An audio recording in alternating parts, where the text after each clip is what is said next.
உங்கள் favourite TV ஷோக்களை இனி miss பண்ண தேவையில்லை. ZEE5 இல் முற்றிலும் இலவசமாக காணுங்கள். இங்கேயும் எப்பொழுதும். ஆக்கரண்டி நான் செய்யற சீருக்கீடா அக்கா என்ன செய்யுதுன்னு நானும் பாக்குறேன்.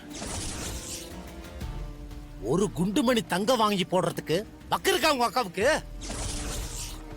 கல்யாண தண்டிக்கு உன் அக்கா குடும்பத்தை நான் எப்படி அசிங்கப்படுத்துறேன்னு பாரு. நான் செய்யற சீரை பார்த்து இந்த ஊரே மெச்சும். அக்கா செய்யற சீரை பார்த்து இந்த ஊரை காரி துப்போம். இது நடக்குதா இல்லையான்னு மட்டும் பாரு. எங்க வீட்டு பிள்ளை கரிகாலனுக்கும் உங்க வீட்டு பொண்ணு வானதிக்கும் கல்யாணம் பண்ணி வைக்க எங்களுக்கு பரிபூர்ண சம்மதம்.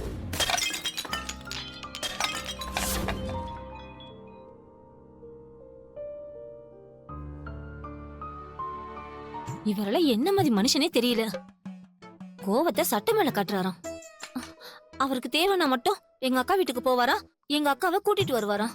ஆனா அக்கா தங்கச்சிங்க நாங்க மட்டும் ஒன்னா சேர்ந்துட கூடாதான். சுயநலவாதி. இவ்வளவு சுயநலமாவா ஒரு மனுஷன் இருப்பாரு? என் நேரம் இவரை போய் நான் கட்டிக்கிட்டேன். ஏன் கூட பிறந்த ஏன் அக்காவை ஏன் கிட்ட இருந்து பிரிச்சு வைக்க இவர் யாரு?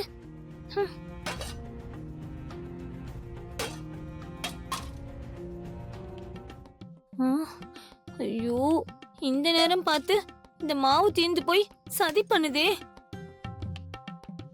சத்யா, சத்யா அம்மா, போய் கொஞ்சம் மாவு வாங்கிட்டு வரியா?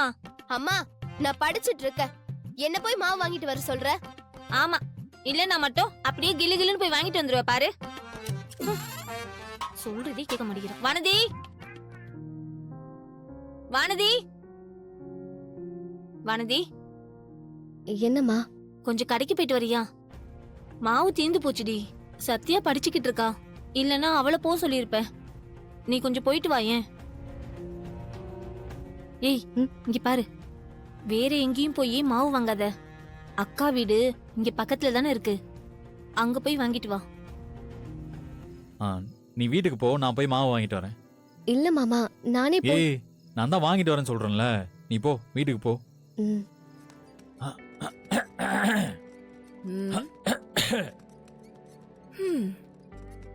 இந்த லட்சணத்துல நீ வியாபாரம் பண்ற.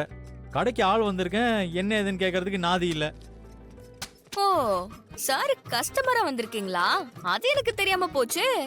அது எனக்கு தெரிஞ்சிருந்தா சாருக்கு பெரிய ராஜ மரியாதையை கொடுத்திருப்பேனே. என்ன ஓவரா பேசுற? மாவு கொடு. மொட்டையா மாவு கொடுனா என்ன மாவு கொடுக்க? ஆட்டின மாவா, இடிச்ச மாவா, கொழுக்கட்டை மாவா, இல்ல இடியப்ப மாவா? எந்த மாவு? பயங்கர புத்திசாலித்தனமா பேசுற. பாத்து, மண்டைக்குள்ள இருக்கிற மூளை உருகி காது வழியா வந்துட போகுது. தோசை மாவு கொடு. அப்படி கேட்கணும். அதை விட்டுட்டு வெறும் மாவு கொடுன்னு கேட்டா, அரிசி மாவு, கோதுமை மாவு, மைதா மாவுன்னு எத்தனை மாவு இருக்கு? அத்தனை மாவு இருக்குதான், ஆனா அதெல்லாம் உன் கடையில விக்குதா? தோசை மாவு, இட்லி மாவு தானே விக்கிற. அப்ப மாவு தான் கேட்பாங்க. ஆமா, அத்தை எங்க?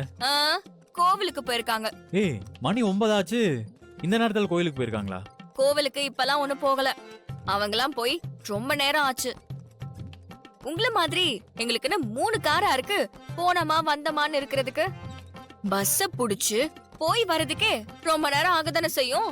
தெரியாம உங்ககிட்ட கேட்டுட்டேன். தயவு செஞ்சு மாவு கொடு, நான் கிளம்புறேன். மாவு கொடுனா எவ்வளவு மாவு வேணும்? 1 கிலோவா, 2 கிலோவா, 3 கிலோவா? ஒரு 10 கிலோ கொடு. 10 கிலோவா? பின்ன என்ன, நான் விசேஷத்துக்கு வாங்க வந்திருக்கேன். வீட்டுக்கு மாவு வாங்குறதுக்கு தாமா. என்கிட்ட போய் 2 கிலோ வேணுமா 3 கிலோ வேணுமான்னு கேட்டுக்கிட்டு இருக்க. ஒரு வீட்டுக்கு எவ்வளவு வேணுமோ அவ்வளவு கொடு. வியாபாரம் பண்ற ஆளும் மண்டையும் பாரு. என் மண்டைக்கெல்லாம் என்ன குறைச்சலு? உனக்கு அளவு தெரியலன்னு சொல்லு. உன்னெல்லாம் நம்பி எப்படிதான் அத்தை கடையை விட்டுட்டு போச்சோ தெரியல. நீ எல்லாம் கடையில நின்று வியாபாரம் பண்ணா கடை நல்லா விளங்கும். சரி சரி, மாவு கொடு. இன்னைக்கு ஊத்த மாவு வேணுமா இல்ல நாளைக்கு ஊத்த மாவு வேணுமா? நல்ல உன் தலையில ஊத்துற மாவா கொடு. ஏய் வேண்டாம், ஓவரா பேசாத. நீ தான் ஓவரா பேசிட்டு இருக்க. இப்படியே பேசிட்டு இருந்த அந்த கிரைண்டருக்குள்ள தூக்கி போட்டு அரைச்சிருவேன். போடுவ. அது வரைக்கும் என் கை என்ன பூ பறிச்சிட்டு இருக்குமா? மாவு தலையில ஊத்தி விட்டுருவேன். எது தலையில ஊத்திருவியா? எங்க ஊத்து பாப்போம். இந்த பாரு, ஊத்த மாட்டேன்னு நினைச்சியா? நீயே பாரு. ஏய் ஏய் நில்றி. ஏய் ஒழுங்கா நில்லு. கரிகாலா ஏன் மேல நீதான் மாவ வம்பிழுக்க. தெளிக்கிறியா? உன்னை இரு. அம்மா, ஏய், எங்க ஓடுற? டேய், இல்லடி ஓடாத பாரும்மா அவனை. பாருங்க தம்பி. ஓடாத பாருமா அடிக்க என்னடி வரான். இது கரிகாலா எப்ப வந்த? என்ன முகமெல்லாம் ஒரே மாவா இருக்கு? ஏண்டி வீட்டுக்கு வந்த புள்ள கிட்ட ஏதாவது வேலை வாங்குனியா நீ? ஆமா அவன் கிட்ட ஏதாவது சொன்னாலும் அப்படியே செஞ்சிரும் பாரு உங்க அண்ணன் புள்ள. எப்படி பேசுறா பாத்தியாத்த? ரொம்ப கொழுப்பாய் போச்சு இவளுக்கு. அவதாத்த வேணும்னே என் மேல மாவை தெளிச்சு விட்டா. ஏய் ஏண்டி இப்படி பண்ண நீ? ரொம்ப ஓவரா பேசினா இப்படிதான் பண்ணுவேன். ஏய், யார் ஓவரா பேசினா? நீதான் ஓவரா என்ன பேசினா. பண்ண? தேவையில்லாம என்ன பண்ண? பேசிட்டு. வாய மூடு. சும்மாவே இருக்க மாட்டியா நீ? முதல்ல உள்ள போ. போடி. அவ எங்க வீட்டுக்கு மருமகளா வர போறாளேன்ற ஒரே காரணத்துக்காக தான் இப்ப விட்டுட்டு போறேன். இப்படியே இன்னும் எத்தனை நாளைக்கு தான் விளையாட்டு புள்ள மாதிரி சண்டை போட்டுட்டே இருக்க போறீங்க? இல்லாத்த சின்னத்த வீட்டுக்கு மாவு வாங்க வந்தேன்.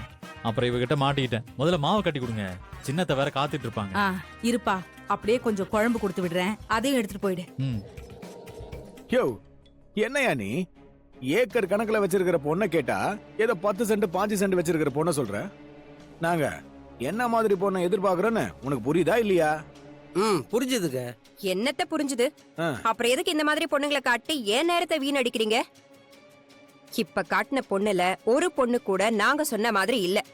இங்க பாருங்க, பொண்ணு நல்லா படிச்சிருக்கணும், ஏகப்பட்ட சொத்து பத்தோட இருக்கணும். அப்படிப்பட்ட பொண்ணு இருந்தா காட்டுங்க, இல்லைன்னா இந்த போட்டோ எல்லாம் எடுத்துட்டு கிளம்புங்க. உங்களுக்கு எந்த மாதிரி பொண்ணு வேணுமோ அந்த மாதிரி பொண்ணுங்களை காட்ட வேண்டியது தானே ஏன் வேலை. இன்னும் நிறைய போட்டோ அதுல இருக்கு, அதெல்லாம் பாருங்க. கண்டிப்பா அதுல ஏதாவது ஒரு பொண்ணு உங்க பையனுக்கு ஏத்த மாதிரி இருக்கும். அட என்னங்க அது? யார் இவரு? எதுக்காக வந்திருக்காரு? என்ன விஷயமா வந்திருக்காரு?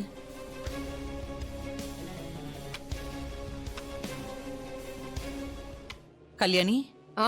என்ன பண்ணிக்கிட்டு இருக்க? ஏன் பார்த்தா தெரியலையா? பொண்ணு பாத்துட்டு இருக்கோம். பொண்ணா? யாருக்கு? வேற யாருக்கு பாப்பேன்? ஏன் புள்ளைக்கு தான் பாத்துக்கிட்டு இருக்கேன். அருளுக்கா? ஆமா, அவன் தானே என் புள்ள. என்ன கல்யாணி பண்ணிட்டு இருக்க?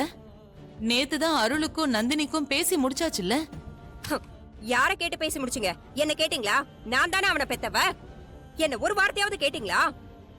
என் புள்ளைக்கு நான் தான் பொண்ணு பாப்பேன். நான் பாக்குற பொண்ணதான் அவன் கல்யாணம் பண்ணிக்குவான். நான் தப்பா எதுவும் பண்ணலையே. அருளுக்கு ஏத்த பொண்ணதான் நான் பார்த்து வச்சிருக்கேன். அருள் நல்லா படிச்சிருக்கான், நந்தினி நல்லா படிச்ச பொண்ணு. அதனால அவங்க 2 பேருக்கு பொருத்தமா இருக்கும்னு நான் நினைச்சேன். அவங்க 2 பேரும் கல்யாணம் பண்ணிக்கிறதுல அவங்க விருப்பத்தை கேட்டேன். அவங்க அதுக்கு சம்மதம் சொன்னதுனாலதான் சபையில நான் என் முடிவை அறிவிச்சேன். அது என் முடிவு மட்டும் இல்ல, அவங்களும் விருப்பப்பட்டதுனால தான் நான் இந்த முடிவுக்கே வந்தேன். ஆமா ஆமா. கல்யாணம் பண்ணிட்டு வாழ போறது அருள் தான். அவனுக்கு இதுல விருப்பம் இல்லைன்னு சொல்லியிருந்தா நானே வேணான்னு சொல்லிருப்பேனே. நந்தினியை கல்யாணம் பண்ணிக்கிறதுல அவனுக்கு விருப்பம் இருக்குன்னு தானே சொன்னா. அவன் சின்ன பையன், அவனுக்கு என்ன தெரியும்? நீங்க ஏதோ சொல்றீங்கன்னு ஒரு மரியாதைக்கு தலையாட்டி இருக்கலாம். அதுதான் முடிவுன்னு நீங்க எப்படிங்க ஏத்துக்கலாம்? ஜீ5 ஆப்பை டவுன்லோட் செய்து அனைத்து எபிசோடுகளையும் இலவசமாக பாருங்க.